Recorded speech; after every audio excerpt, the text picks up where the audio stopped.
আবুল কাসেম খান, যাকে সবাই AK খান নামে চিনত। তিনি সত্যিই ছিলেন বাংলার মাটির সন্তান। তিনি ২০০ সালে চট্টগ্রামের মহড়া গ্রামের এক শান্ত পরিবেশে জন্মগ্রহণ করেন। তার পরিবার সম্মানিত হলেও সত্যি বলতে তারা মোটেও ধনী ছিলেন না। তার জীবনের প্রথম দিনগুলো থেকেই তার গ্রামের সবুজ ক্ষেত আর আঁকাবাঁকা নদী তার আত্মাকে গভীরভাবে প্রভাবিত করেছিল। তিনি তার চারপাশের মানুষের সাধারণ জীবন দেখেছিলেন, তাদের আনন্দ অনুভব করেছিলেন এবং তাদের দুঃখে অংশীদার হয়েছিলেন। এই ভূমি, এই বাংলা তার রক্তে মিশেছিল। তিনি এর সর্বস্তু সর্বস্ব নিজের সাথে বহন করতেন। এটি সেই ভিত্তি হয়ে উঠেছিল যার ওপর তিনি তার অসাধারণ জীবন গড়ে তুলেছিলেন। এমন একটি জীবন যা তিনি যাদের সাথে বড় হয়েছিলেন সেই মানুষদের উন্নতির জন্য উৎসর্গীকৃত ছিল। তার গল্প আপনারা জানেন, কোন রাজপ্রাসাদে শুরু হয়নি, বরং গ্রামীণ বাংলার এক বিনিয়ায়ী হৃদয়ে শুরু হয়েছিল। তার বাবা ছিলেন একজন নীতিবান মানুষ, সরকারের সাব রেজিস্ট্রার হিসেবে কাজ করতেন এবং তিনি তরুণ আবুল কাসেমকে স্ততা ও কঠোর পরিশ্রমের গুরু শিখিয়েছিলেন। তার মা ছিলেন একজন দয়ালু আত্মা, ইনি তার বাপ্পুনকে লালন করেছিলেন। তাদের সাধারণ বাড়িতে তিনি তার প্রথম পাঠ শিখেছিলেন, শুধু বই থেকে নয়, জীবন সম্পর্কেও। তিনি শিক্ষার মূল্য দিতে শিখেছিলেন এবং বুঝেছিলেন যে জ্ঞান একটি আলো যা দারিদ্র্যের অন্ধকার দূর করতে পারে। তিনি তার বাবা মায়ের অক্লান্ত পরিশ্রম দেখতেন এবং সেই ছবি তার মনে গভীরভাবে গেঁথে গিয়েছিল। তাদের উৎসর্গ তার নিজের পথপ্রদর্শক তারকা হয়ে উঠেছিল। নিজের কাছে করা একটি নীরব প্রতিশ্রুতি, আরো বড় কিছু, আরো অর্থপূর্ণ কিছুর জন্য চেষ্টা করার। এমনকি ছোটবেলা থেকে AK খান একটি উজ্জ্বল মনের পরিচয় দিয়েছিলেন। তিনি সবকিছু নিয়ে কৌতূহলী ছিলেন, সবসময় এমন প্রশ্ন করতেন যা তামুর বড়দের অবাক করে দিত। তিনি তাবুর পড়াশোনায় এক্সেল করেছিলেন, তার ছোট গ্রামের স্কুলে একটি উজ্জ্বল স্ফুলিং। তিনি ধানের ক্ষেতের বাইরের একটি বিশ্বের স্বপ্ন দেখতেন, দিগন্তের ওপারে কি আছে তা দেখতে চাইতেন। কিন্তু এই স্বপ্নটি কেবল নিজের জন্য ছিল না, এটি ছিল তার মানুষের জন্য একটি স্বপ্ন। তিনি বাংলার সম্ভাবনা দেখেছিলেন, এমন একটি ভূমি আর সম্পদের সমত, কিন্তু পরিস্থিতির কারণে পিছিয়ে ছিল। তিনি এই বাস্তবতা পরিবর্তন করার জন্য একটি গভীর আহ্বান অনুভব করেছিলেন। তার মাতৃভূমি এবং এর মানুষের লুকানো শক্তিকে উন্মোচন করতে চেয়েছিলেন। এই প্রাথমিক দৃষ্টিভঙ্গি ছিল তার ভবিষ্যতের মহানতার বীজ। তার গ্রাম থেকে ৭২ বিশ্বের আটরা ছোট দর্শা পদক্ষেপের মাধ্যমে শুরু হয়েছিল। তিনি তীব্র আবেগ নিয়ে তার শিক্ষা গ্রহণ করেন, অবশেষে কলকাতার প্রেসিডেন্সি কলেজে যান, একটি মহান শিক্ষার স্থান। সেখানে তিনি তার বুদ্ধিকে তীক্ষ্ণ করেন এবং তার দিগন্তকে প্রসারিত করেন। তার সময়ের কিছু উজ্জ্বল মনের দ্বারা পরিবেষ্টিত হয়। তিনি একটি তৃষ্ণার্ত গাছের বৃষ্টির জলশনের মতো নতুন ধারণা শোষণ করেছিলেন। তিনি বৃহত্তর চিত্রটি দেখেছিলেন, রাজনীতি, অর্থনীতি এবং একটি মহান পরিবর্তনের মধ্য দিয়ে আওয়া বিশ্বের। কিন্তু এই অভিযোগটা তাকে তার শিক্ষা ভুলিয়ে দেয়নি, বরং এটি তার স্বদেশে ফিরে এসে সেবা করার সংকল্পকে শক্তিশালী করেছিল, জ্ঞান এবং উন্নতির জন্য একটি জ্বলন্ত আকাঙ্ক্ষা নিয়ে সজ্জিত হয়। সচ্চি বলতে AK খানের জীবন মোটেও মাসুম ছিল না।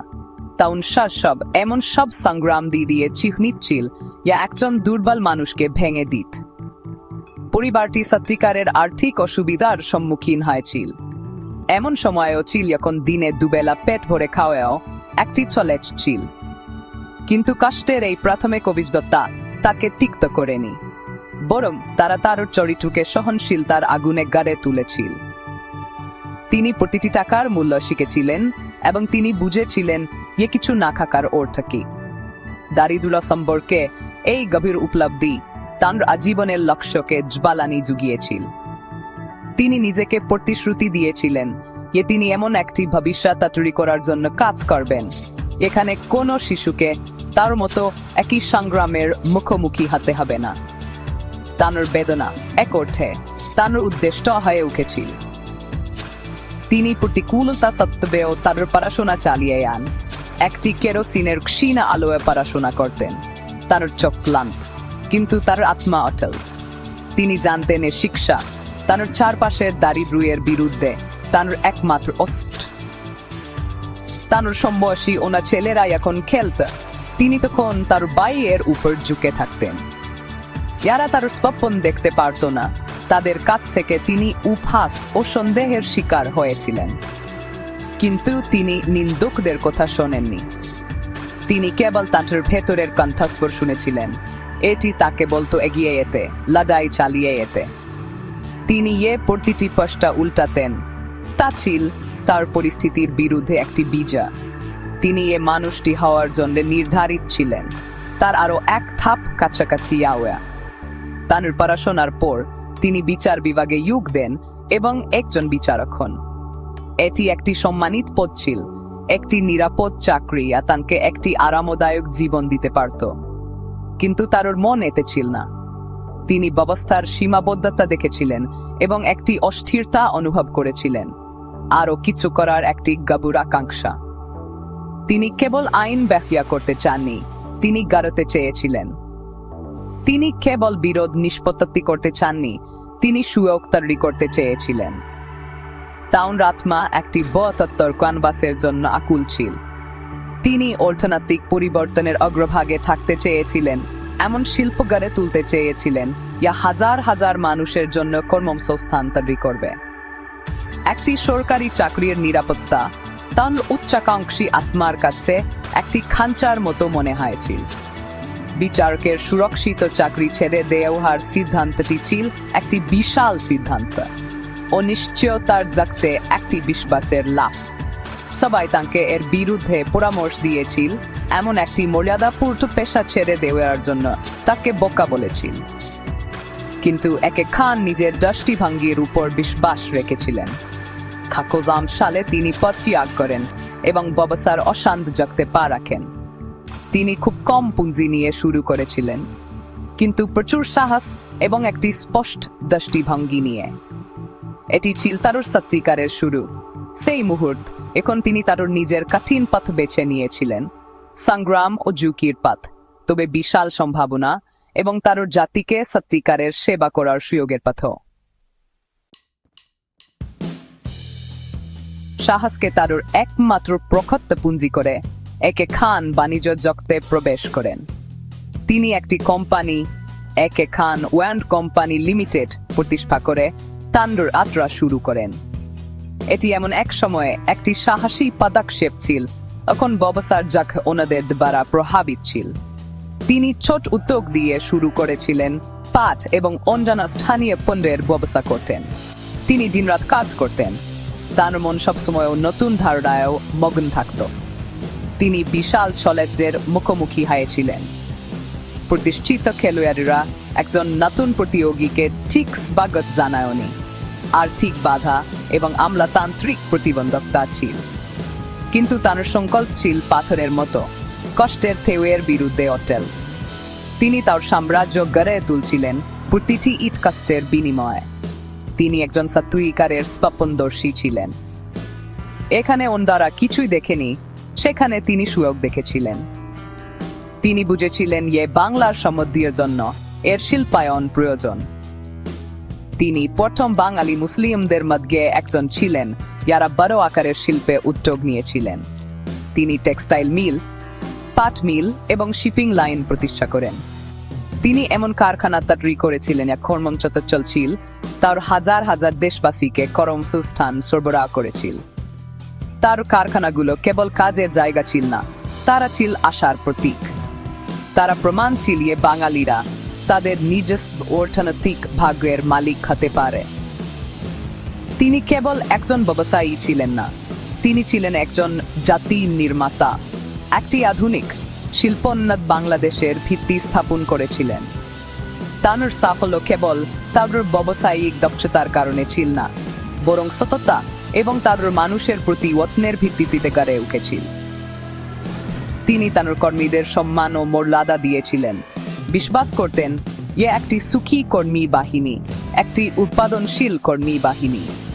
তিনি তাদের ন্যায্য মজুরি এবং ভালো কাজের পরিবেশ দিয়েছিলেন, যা সে সময় বেশ বিরল ছিল। তিনি তাঁবুর কর্মীদের এবং তাদের পরিবারের জন্য স্কুল ও হাসপাতাল তৈরি করেছিলেন। তিনি তাঁবুর কর্মচারীদের একটি মেশিনের অংশ হিসাবে দেখেননি, বরং তার যাত্রায় অংশীদার হিসাবে দেখেছিলেন।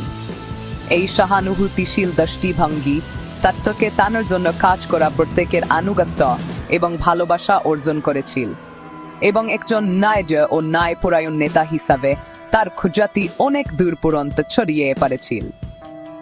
একে খানের ব্যবসায়িক সাম্রাজ্য বৃদ্ধি পেয়েছিল, কিন্তু তিনি কখনো তার শিক্ষা ভোলেননি। তিনি বীমা, ব্যাংকিং এবং অন্যান্য অনেক সেক্টরে প্রসারিত হয়েছিলেন। প্রতিটি নতুন উদ্যোগ ছিল তার মানুষের জন্য একটি স্বনির্ভর অর্থনীতি তৈরির দিকে একটি পদক্ষেপ। তিনি তার লাভ দেশে পুনরায় বিনিয়োগ করেছিলেন, বুদ্ধি ও সমৃদ্ধির একটি চক্র তৈরি করেছিলেন। তিনি এক প্রজন্ম বাঙালিকে বড় স্বপ্ন দেখতে, ঝুঁকি নিতে এবং তাদের নিজস্ব ক্ষমতায়ও বিশ্বাস করতে শিখিয়েছিলেন। তিনি তাদের দেখিয়েছিলেন যে কঠোর পরিশ্রম এবং সত্তার সাথে সবকিছুই সম্ভব। তিনি একজন পথিক ছিলেন, ইনি বাধা ভেঙেছিলেন এবং বাংলাদেশের ভবিষ্যৎ প্রজন্মের উদ্যোক্তাদের জন্য পথ তৈরি করেছিলেন। একে খানের অবদান তার ব্যবসায়িক সাম্রাজ্যের চেয়েও অনেক বেশি ছিল। তিনি একজন দেশপ্রেমিক ছিলেন, ইনি তার দেশকে গভীরভাবে ভালোবাসতেন। ভারত বিভাজনের আগে তিনি রাজনীতিতে একজন সক্রিয় কণ্ঠস্বর ছিলেন, সবসময় বাংলার মানুষের অধিকারের জন্য লড়াই করতেন। পাকিস্তান সৃষ্টির পর তিনি কেন্দ্রীয় সরকারের মন্ত্রী হিসেবে দায়িত্ব পালন করেন। সেই ভূমিকায়ও তিনি পূর্ব পাকিস্তানের জন্য একজন শক্তিশালী উকিল ছিলেন, যা পরে বাংলাদেশ হবে। তিনি এর সম্পদের ন্যায্য অংশ এবং উন্নয়নের জন্য অক্লান্তভাবে লড়াই করেছিলেন। তিনি যুক্তি ও শক্তির কণ্ঠস্বর ছিলেন, সবসময় ক্ষমতাধরদের সাধারণ মানুষের প্রতি তাদের কর্তব্যের কথা মনে করিয়ে দিতেন। তার রাজনৈতিক জীবন ছিল আসলে জনগণের প্রতি তার সেবারই একটি সম্প্রসারণ। বাংলাদেশের মানুষ একে খানকে তাদের হৃদয়ে ধারণ করে একটি সাধারণ কারণে তিনি তাদেরই একজন ছিলেন। তিনি তাদের ভাষা বলতেন, তাদের সংগ্রাম বুঝতেন এবং তাদের উন্নতির জন্য তার জীবন উৎসর্গ করেছিলেন। তিনি কোনো দূরবর্তী আইভরি টাওয়ারে থাকা ব্যক্তি ছিলেন না। তিনি ছিলেন এমন একজন মানুষ, ইনি বিনি শুরু থেকে উঠেছিলেন এবং মাটির সাথে তার সঙ্গ কখনো হারাননি। মানুষ তাকে ভালোবাসত কারণ তারা তার সাফল্যে তাদের নিজেদের আকাঙ্ক্ষা প্রতিফলিত হতে দেখত। তিনি তাদের আশা দিয়েছিলেন। তিনি তাদের দেখিয়েছিলেন একটি ছোট গ্রামের একটি ছেলে শিল্পপতি এবং জাতির নেতা হতে পারে। প্রগতিগুলো তার উপর বিজয়ের এই শক্তিশালী গল্পটি তাকে একটি প্রিয় বক্তব্য করে রেখেছে। একে খানের জীবন থেকে সবচেয়ে গুরুত্বপূর্ণ শিক্ষা হলো অধ্যবসায়ের শক্তি। তার গল্প আমাদের শেখায়, এ আপনার যদি একটি দৃঢ় ইচ্ছা এবং একটি স্পষ্ট দৃষ্টিভঙ্গি থাকে, তবে কোনো বাধাই খুব বড় নয়। এটি আমাদের শেখায় যে সত্যিকারের সাফল্য কেবল সম্পদ সঞ্চয় করা নয়, সমাজের জন্য মূল্য তৈরি করা। তিনি আমাদের সততা, সহানুভূতি এবং নিজের দেশের প্রতি গভীর ভালোবাসার গুরুত্ব শেখান। তার জীবন বিশ্বের পরিবর্তন করতে ইচ্ছুক কে কারো জন্য একটি নির্দেশিকা। এটি আমাদের সাহসের সাথে স্বপ্ন দেখতে, অক্লান্তভাবে কাজ করতে এবং আমাদের লক্ষ্যগুলি থেকে কখনো কখনো হাল না ছাড়তে বলে, পথটি যতই কঠিন মনে হোক না কেন। শেষ পর্যন্ত একে খানের উত্তরাধিকার কেবল তার তৈরি করা সংস্থাগুলিতেই নয়, তিনি অনুপ্রাণিত করা লক্ষ লক্ষ মানুষের হৃদয়েও খোদাই করা আছে। তিনি একজন পথিকয়ান, একজন জনহিতাশী এবং একজন সত্যিকারের দেশপ্রেমিক ছিলেন। তিনি সালে মারা যান, কিন্তু তার আত্মা বেঁচে আছে। তিনি একক ব্যক্তির ইচ্ছা শক্তি এবং বৃহত্তর কল্যাণের প্রতি অঙ্গীকারের মাধ্যমে কি অর্জন করতে পারে তার একটি উজ্জ্বল উদাহরণ হয়ে আছেন। তার জীবন ছিল বাংলাদেশের প্রতি তার ভালোবাসার একটি প্রমাণ। আমরা তাকে গভীর শ্রদ্ধা ও ভালোবাসার সাথে স্মরণ করি। আমাদের জাতির একজন সত্যিকারের টাইটান, এমন একজন মানুষ যার আলো আমাদের একটি উজ্জ্বল আরো সমৃদ্ধ ভবিষ্যতের দিকে পথ দেখাচ্ছে।